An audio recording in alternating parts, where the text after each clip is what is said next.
Hey everyone, welcome back to the channel. If you're new here, my name is Jerzen. I am a third year medical student. In this video, I'm going to take you through a tour of my Notion University setup. It's not really a comprehensive guide on how to use Notion for university. It's more of a look into how I use Notion to fit into my entire workflow. And if you want to know more about all the apps that I use in university, you can check out my last video where I give an overview of all the apps that I use and how I specifically use each one of them. So let's just dive in. So I have a page in here called Medical School with a fun little emoji and a nice cover picture. This is something I really like about Notion. The user interface is really pretty. You can, use emojis and it just looks very clean and very minimalistic, which I prefer.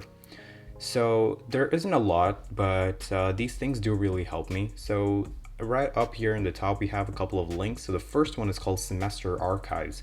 And this is essentially the previous semester notes that I keep just in case I need to refer back to them. So inside the page Semester Archives, you have a database called Notes from Past Semesters. And something cool about Notion, if you don't know, is that it's mostly databases and you can also nest databases within each other. So over here, this Semester 2 page has another database called Semester 2 Notes where I've written down all the notes and it's all by subject. So for example, if I want to go back and I want to study about dosimetry, for example, I can go in, there's not much in there, but you kind of get the idea. I would also tag the subjects right there. So if I ever want to, I can just search for a specific tag. So for example, if I want to search for genetics, if I can spell it right, I know that it's there in semester 3 and 4. So I don't have to waste time figuring out where my notes exactly are. Now going back, the next link that you see is called RemNote. And this is actually a way for me to share my notes with my friends. So this is again another database, another table in which I basically add the RemNote link to my notes. So for example, over here, ECG myocardial infarctions, this isn't really a note. This is just to tell that there is a RemNote link right here in the database, which my friends can then access. They can study my flashcards. We tend to share notes with each other. The reason that I do this is because RemNote doesn't really allow for live updates on links. So for example, in Notion, if I send a link to somebody, it's going to update itself automatically, but in RemNote that doesn't happen. I've spoken to the team about this. They said they're working on it, so it's a work in progress. So until then, this is my workaround. Under that, I have another table, which I'll get to in a little while because I feel like you need to understand my notes table first before we get into that. What I want to show is the study plan. This is something that I'm really proud of. So essentially it's a Kanban board with different columns for different study states of a certain topic. I fill this out every Saturday when I'm doing my weekly review of just what I have to be working on, what I have worked on the past week. And I would fill out the first column called haven't started yet because I'm assuming that I haven't done anything for that topic yet. After that, throughout the week, every time I do study, if I do something with that specific topic, I can put it through this Kanban board and then I have a bird's eye view of what I actually need to be studying. And I find this really helpful because it really gives me an overview of what I really need to be working on. Sometimes, you ask yourself, I don't really have much to study or I don't know what to study. Now I do know because I have written everything down. Now under that, I do have a notes table and you might be thinking, wait, don't you take your notes in RemNote? Yes, but sometimes I prefer using Notion because of its toggle feature. So for example, let's go into one of these. So let's go into cardiac failure drugs. I did this just yesterday. So how I use Notion is I prefer using these toggles right here. So in this topic, so for example, ACE inhibitors, I stuff everything underneath a question. So for example, mechanism, that's under a toggle. So every time, this is basically active recall again. So I would try to dredge up the information. So I would try to think about what the mechanism is. So I know the mechanism is that you inhibit ACE, that prevents angiotensin 2, and that reduces the amount of aldosterone formed. And that's responsible for fibrosis of the heart, yada, yada, yada. But I really prefer this over flashcards sometimes, but that doesn't mean that flashcards aren't a good alternative to study. It's a very personal and subjective thing.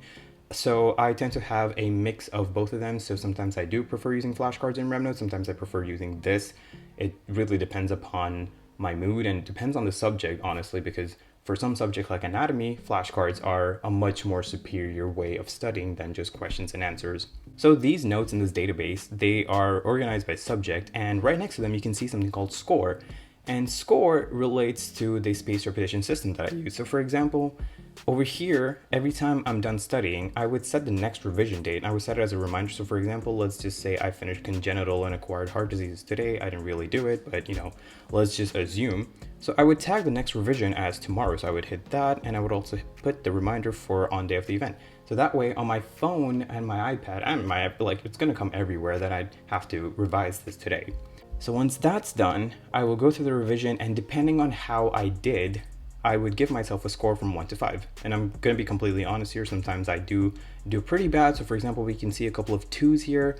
That means that I didn't really study that much, and I didn't dredge up the information, but that's fine because that's how you'll learn. You'll learn from your mistakes, right?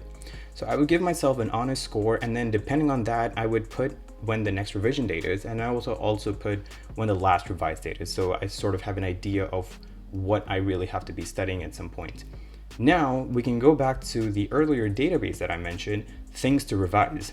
This is basically a linked database. Now this is going into the weeds of Notion. A linked database is essentially the same database. It's looking at the other database, but it only shows you some certain things that you want to see. So it's a very custom look at a certain database. So in this linked database of my notes table, there's a filter which looks for specific notes with the next revision date as either today or before today. And that really helps me in figuring out what I have to be studying. I don't have to go through this entire table. So imagine if you have 50 notes in here, you don't really have to go through everything. You can just look at this linked database up here, and that sort of gives you an idea of what you need to be studying. It's a much more easier way of doing things. Other than that, I don't really have much because I believe in keeping everything really simple and really organized in a way. So I don't like to go for very complex plans. I know a lot of people make these databases for spaced repetition with all these formulas. I find those really cool, but I just feel like it's going to be a lot of effort from my side for the first time, just figuring out the formulas, or I can use a template, but this just works. So, if it ain't broke, don't fix it. Anyway, that was it for this video. If you enjoyed it, make sure you subscribe and like to the channel, and also check out the previous video where I go over all the apps that I use for studying, so RemNote, GoodNotes 5, and Notion. And if you would like to receive a weekly email from me every single Monday, make sure you subscribe to my newsletter called Metastatic Mondays. You can find the link, it'll be the first link down in the description. And then that's pretty much it. I will see you next week. Goodbye.